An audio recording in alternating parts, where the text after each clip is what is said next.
Friends, ఆంధ్రప్రదేశ్లో మానవ హక్కుల హరణం జరుగుతుంది. ముఖ్యంగా ఎస్సీ ఎస్టీ దళితులు గిరిజనుల పైన అమానుషమైనటువంటి దాడులు, హత్యాకాండ కొనసాగుతోంది. వీటికి సంబంధించినటువంటి ఏమాత్రం స్పందన ప్రభుత్వంలో కనబట్టలేదన్న విషయాన్ని గుర్తు చేస్తూ ఇవాళ అనంతపురంలో గిరిజన సంఘాలకు సంబంధించినటువంటి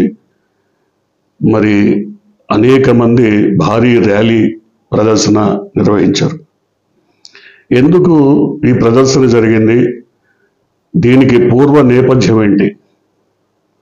ఇవన్నీ చూసినప్పుడు ఖచ్చితంగా మనకి ప్రభుత్వ వైఫల్యం, ప్రభుత్వ ఉదాసీనత, ప్రభుత్వ దయనీయ పరిస్థితి ఇవన్నీ మనకు కనబడతాయి.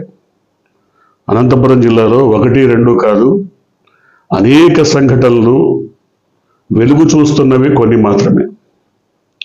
ముక్కుపచ్చలారని 3 ఏళ్ల బాలిక పైన అమానుషంగా అత్యాచారం చేసి హత్య చేసినటువంటి ఘటన అక్కడే జరిగింది. ఒక గిరిజన బాలికను కిడ్నాప్ చేసి 2 రోజుల తర్వాత ఆమె శవం పొదల్లో కనబడిన సంఘటన అక్కడే జరిగింది. అట్లాగే రాప్తాడు నియోజకవర్గం రామగిరి మండలంలో ఏడుగురాలపల్లి, అది ది గ్రేట్ సునీత గారి ఇలాకా. ఆ ఇలాకాలో ఒక బాలికను దాదాపు 18 నుంచి 20 మంది, బయటకు వచ్చిందైతే 14 మంది అనే కానీ 20 మంది వరకు గ్యాంగ్ రేప్ చేశారు. ఆమె రేప్ సంబంధించినటువంటి చిత్రాలను, వీడియోలను చిత్రీకరించి ఆమెను బ్లాక్మెయిల్ చేసి 9వ తరగతి చదువుతున్నటువంటి దళిత బాలికను 6 నెలల పాటు గ్యాంగ్ రేప్ చేశారు వరుసగా. ఇప్పుడు ఆమె ప్రెగ్నెన్సీతో ఉండబట్టి ఈ విషయం బయటకు వచ్చింది. ఆ పుట్టే బిడ్డకు తండ్రి ఎవరు అన్నది ఇప్పుడు ప్రపంచం విసిరే ప్రశ్నకు ఆమె దగ్గర సమాధానం లేదు. ఆమె తల్లి మతిస్థిమితం కోల్పోయింది. తండ్రి తెలుగుదేశం కార్యకర్త, తెలుగుదేశం విజయోత్సవాల్లో పాల్గొని కుప్పగూలి చనిపోయినటువంటి పరిస్థితి. ఆ ఏడుగురాలపల్లి గ్రామం మొత్తం కూడా తెలుగుదేశం పార్టీకి బలమైనటువంటి అడ్డ. అక్కడ నిందితులు కూడా మొత్తం ఈ 20 మంది కూడా టీడీపీకి చెందిన వారే అన్నది బాధితురాలు ఇచ్చినటువంటి కథనం, ఆమె ఇచ్చిన నివేదికలోని సారాంశం. ఎందుకని ఈ రకమైనటువంటి ఘటనల పరంపర జరుగుతున్నా ప్రభుత్వం స్పందించట్లేదు? ఒక బాలికను 6 నెలల పాటు చిత్రహింస పెట్టి కిడ్నాప్ చేసి ఒక గదిలో బంధించి ఆమెపై 1-2 కాదు 20 మంది వరకు అత్యాచారం చేశారు సామూహికంగా. అంటే ఆ బాలికను పరామర్శించడానికి ప్రభుత్వంలో ఎవరికీ తీరిక లేదా? ముఖ్యమంత్రి పట్టించుకోరు. నెంబర్ 2గా ఉన్నటువంటి వ్యక్తి, డిప్యూటీ ముఖ్యమంత్రిగా చెప్తున్న వ్యక్తి, ఆయన పాపం మహిళల కోసం, దళితుల కోసం, గిరిజనుల కోసం తల్లడిల్లిపోయినాడు ఎన్నికలకు ముందు. అసలు తాము అధికారంలోకి వస్తే ఒక్క మహిళ వైపు కన్నెత్తి చూడటానికి కూడా భయపడే పరిస్థితి తీసుకొస్తా అన్నాడు. వరుసగా జరుగుతున్నాయి పరంపర. ఏమైపోయింది? అసలు లా అండ్ ఆర్డర్ ఫెయిల్యూర్ పక్కన పెట్టి ఈ రకమైన సంఘటనలు జరుగుతున్నప్పుడు నిందితులంతా కూడా ఒక పార్టీకి సంబంధించిన వారని బహిర్గతంగా వెల్లడైనప్పుడు కఠిన చర్యలు తీసుకోకపోతే ఇవి ఇంకా పెరిగి పెచ్చరిల్లేటువంటి అవకాశం ఉంది కదా. ఆ అమ్మాయి దళిత బాలిక. SC ST case Kommineni Srinivasarao మీద పని లేక పెట్టినట్టుగా అనిపించిన పరిస్థితి, కోర్టులే తప్పుపట్టినటువంటి పరిస్థితి. ఆ అమ్మాయి మీద ఇంత అకృత్యం జరిగితే వాళ్ళ మీద ఎందుకు ఎస్సీ ఎస్టీ యాక్ట్ పెట్టట్లేదు? ఇంత అమానుష దారుణమైనటువంటి ఘోరం జరిగితే ఆ అమ్మాయికి సంబంధించిన కేసులో ఎస్సీ ఎస్టీ కేసు ఎందుకు పెట్టట్లేదు? నిందితుల్ని ఎందుకు అరెస్ట్ చేయటం లేదు? పోనీ హోంమంత్రి వేరే ఏదన్నా కమ్యూనిటీ అంటే ఆమె కూడా దళిత మహిళే, ఆమె కనీసం ఈ విషయాన్ని ప్రస్తావించని కూడా ఎక్కడా లేదు, ఎక్కడ ప్రస్తావన లేదు. ముఖ్యమంత్రి ప్రస్తావించరు, హోంమంత్రి ప్రస్తావించరు, ఆ ప్రాంతానికి సంబంధించిన మరి పరిటాల సునీత ఆవిడ కూడా వెళ్ళి పరామర్శించినట్టుగా ఎక్కడా లేదు.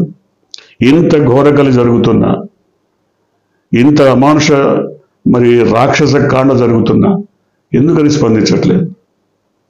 అంతేకాదు పోని ప్రజాప్రతినిధులకి తీరట్లేదు, అసలు 24 hours పనే. కలెక్టర్, ఎస్పీ వీళ్ళంతా కూడా గవర్నమెంట్ మరి బృందమే కదా, అధికారులందరూ ప్రభుత్వంలో భాగమే కదా, వాళ్ళు వెళ్ళి పరామర్శించవచ్చు కదా. ఇంత అమానుషమైనటువంటి మరి రాక్షస కాండ జరిగితే కనీసం ఆ బాలికని పరామర్శించే ఔదార్యం కూడా ఈ ప్రభుత్వంలో లేదా? ఓ పక్క గిరిజన బాలికని కిడ్నాప్ చేసి, రేప్ చేసి, బ్రూటల్ మర్డర్ చేశారు, అదొక సంఘటన. మరి దాని మీద కూడా ప్రభుత్వంలో స్పందన లేదు. అది కూడా అనంతపురం జిల్లాలోనే జరిగింది. ఎందుకని ఇంత అకృత్యాలు జరుగుతున్నాయి? ఇంత అమానుషంగా రాక్షస క్రీడ కొనసాగుతోంది అంటే దీనికి పూర్తిగా ఈ నేపథ్యం అంతా చూస్తే ప్రభుత్వ వైఫల్యం, ప్రభుత్వం స్పందించకపోవటం, ప్రభుత్వం సరైనటువంటి చర్యలు తీసుకోకపోవటం, సోషల్ మీడియా కార్యకర్తలపైన, జర్నలిస్టులపైన, అనలిస్టులపైన ఎస్సీ ఎస్టీ కేసులు 111 సెక్షన్ పెట్టడం, వ్యవస్థీకృత నేరాలు చేస్తున్నారని ఇలాంటి మరి నాన్ బెయిలబుల్ కేసులు కూడా పెట్టడానికి సాహసించేటువంటి ప్రభుత్వం, పోలీస్ యంత్రాంగం నిజమైనటువంటి నిందితుల్ని, నిజమైనటువంటి ముద్దాయిల్ని ఎందుకు పట్టుకోవడం లేదు? ఎందుకు వారి పైన ఈ రకమైన కేసుల్ని మరి నమోదు చేయటం లేదు? ఇక్కడే ప్రజానీకానికి అంతా ఇవాళ అందుకనే గిరిజన సంఘాలన్నీ అనంతపురంలో రోడ్డెక్కినటువంటి పరిస్థితి. ఒక బాలికను కిడ్నాప్ చేయటం ఏంటి, అమానుషంగా ఆమెపై అత్యాచారం చేసి హత్య చేయడం ఏంటి, ఈ దారుణం పైన కనీసం ప్రభుత్వం స్పందించకపోవడం ఏంటి? ముక్కబచ్చలాలని 3 ఏళ్ల పాప పైన మరి ఘోరకలి జరిగితే, అత్యాచారం చేసి అమానుషంగా చంపేస్తే ప్రభుత్వం నుంచి స్పందన ఏది? కనీసం ఆ కేసును డీల్ చేస్తున్నామన్న ఒక్క మాట కూడా మాట్లాడటం లేదే. అదే కాదు, మీకు వచ్చిన కొత్తల్లోనే జరిగినటువంటి మరి ముచ్చుమరి, కర్నూలు జిల్లా ముచ్చుమరిలో జరిగినటువంటి సంఘటన, 8 ఏళ్ల బాలిక, ఆమె పైన గ్యాంగ్ రేప్ చేశారు. ఆమె శరీరాన్ని ముక్కలు ముక్కలుగా నరికి నదిలో పారేసినట్టుగా నిందితులు చెప్పారు. ఇంతవరకు ఆ బాడీకి సంబంధించిన వివరాలు ఏవి ట్రేస్ అవుట్ కాలేదు. అదొకటే కాదు, కడప జిల్లాలో ఇలాగే 2-3 ఇన్సిడెంట్స్ జరిగాయి, అనంతపురం జిల్లాలో జరిగాయి, చిత్తూరు జిల్లాలో జరిగాయి. వీటన్నిటినీ కూడా ఎక్కడికక్కడ ప్యాసిఫై చేయడానికి, ఎక్కడికక్కడ అణిచివేయటానికి, బయటికి రానివ్వకుండా చేయడానికి, ఒకవేళ నిజాలు ఎవరన్నా మాట్లాడితే వాళ్ళ గొంతు నులిమేయడానికి ప్రభుత్వం ప్రయత్నిస్తోంది తప్ప ఎక్కడ కూడా నిందితుల్ని శిక్షించిన దాఖలాలు కనబట్టలేదు. నిందితులపైన కేసులు, బలమైనటువంటి కేసులు నమోదు చేసిన దాఖలాలు కూడా కనబట్టలేదు. అలా కనుక చేసి ఉంటే మునుముందు ఇంకోళ్ళు ఆ తప్పు చేయడానికి భయపడతారు. అలాంటి అసలు ఆలోచనే మనసులోకి రానివ్వకూడదని కదా మరి డిప్యూటీ సీఎంగా ఉన్నటువంటి వ్యక్తి ఎన్నికలకు ముందు చాలా జుట్టు విదిల్చి, మెడగరేసి, కాలు గోక్కుని చెప్పినటువంటి పరిస్థితి. మరి ఇప్పుడు ఎందుకు ఆయన ఎక్కడ ఏమైపోయారు? అసలు రాష్ట్రంలో ఉన్నారా? ఈ సంఘటనలన్నీ తెలుసుకుంటున్నారా? ఈ సంఘటనల పైన ఆయన స్పందన ఏంటి?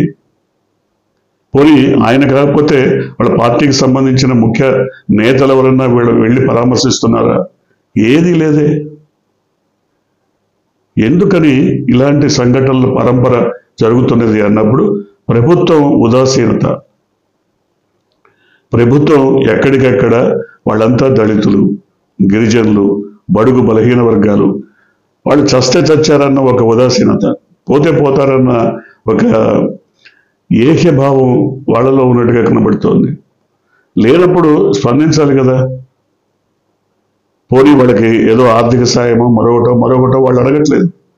కనీసం మేము చర్యలు తీసుకుంటున్నాం, నిందితుల్ని పట్టుకున్నాం, వాళ్ళని కోర్టులో ప్రవేశపెడతాం, ఈ రకమైన భరోసా అయినా కనీసం ఆ కుటుంబాలకు ఇవ్వాలి కదా. అది కూడా లేదే. అసలు ఏది మాట్లాడనటువంటి ఏదో కొమ్మినేని శ్రీనివాసరావుని హైదరాబాద్ దాకా వచ్చి అరెస్ట్ చేసి ఇంట్లో నుంచి మెడపట్టుకొని లాక్కెళ్ళి మరి కోర్టు బోన్లో నిల్చోబెట్టినటువంటి పోలీస్ యంత్రాంగం ఇలాంటి వాటిపైన ఎందుకు స్పందించట్లేదు అనేదే ఇవాళ గిరిజన సంఘాలన్నీ కూడా అనంతపురంలో ముక్త కంఠంతో గొంతెత్తి నినదించినటువంటి పరిస్థితి. వాళ్ళు చాలా పెద్ద ఎత్తునే దీన్ని చేశారు. అయితే ఇకపైన వైఎస్ఆర్సీపీ ఇలాంటి సంఘటనలపైన స్పందించి వాటిని ప్రజల్లోకి తీసుకెళ్ళి ఖచ్చితంగా నిందితులకు శిక్ష పడే వరకు, నిందితుల్ని అరెస్ట్ చేసి కోర్టు బోన్లో నిల్చోబెట్టే వరకు ఖచ్చితంగా ఒక ప్రజా ఉద్యమాలనే నిర్మించే పరిస్థితి కనబడుతోంది. ఎందుకంటే అనంతపురం జిల్లాకు సంబంధించినటువంటి గిరిజన బాలికపై జరిగిన అకృత్యం, అమానుషకాండకు స్పందించిన గిరిజన యంత్రాంగం అంతా కూడా, నాయకులు, వైసీపీ నాయకులందరూ కూడా ఇకపైన కూడా ఇలాంటి వాటిపైన చర్య తీసుకోవడానికి సమాయత్తమవుతున్నారని తెలుస్తోంది. కనుక ప్రతిపక్షమైన పేదలు, దళితులు, మైనారిటీలు, గిరిజన హరిజన వర్గాల పట్ల మరి ఒకంత సానుభూతి చూపించి వారి గొంతును వినిపించేలా ప్రతిపక్షం పూనుకోకపోతే ఎవరి అండా లేని పరిస్థితుల్లో అమానుష హత్యాకాండకు గురైపోయేటువంటి దారుణ రాక్షస క్రీడ కొనసాగుతుంది. చూద్దాం మరి వైసీపీ ఏ మేరకు స్పందిస్తుందో, అలాగే ప్రభుత్వం ఏ మేరకు కదిలి నిందితులను మరి అరెస్ట్ చేస్తుందో చూడాలి. మీరు కొత్తగా కనుక ఈ ఛానల్ని చూస్తున్నట్టయితే, మీరు ఇప్పటివరకు మన ఛానల్ని సబ్స్క్రైబ్ చేసుకున్నట్టయితే వెంటనే ఛానల్ని సబ్స్క్రైబ్ చేయండి. వెంటనే వీడియోని లైక్ చేసి షేర్ చేయండి. బెల్ ఐకాన్ని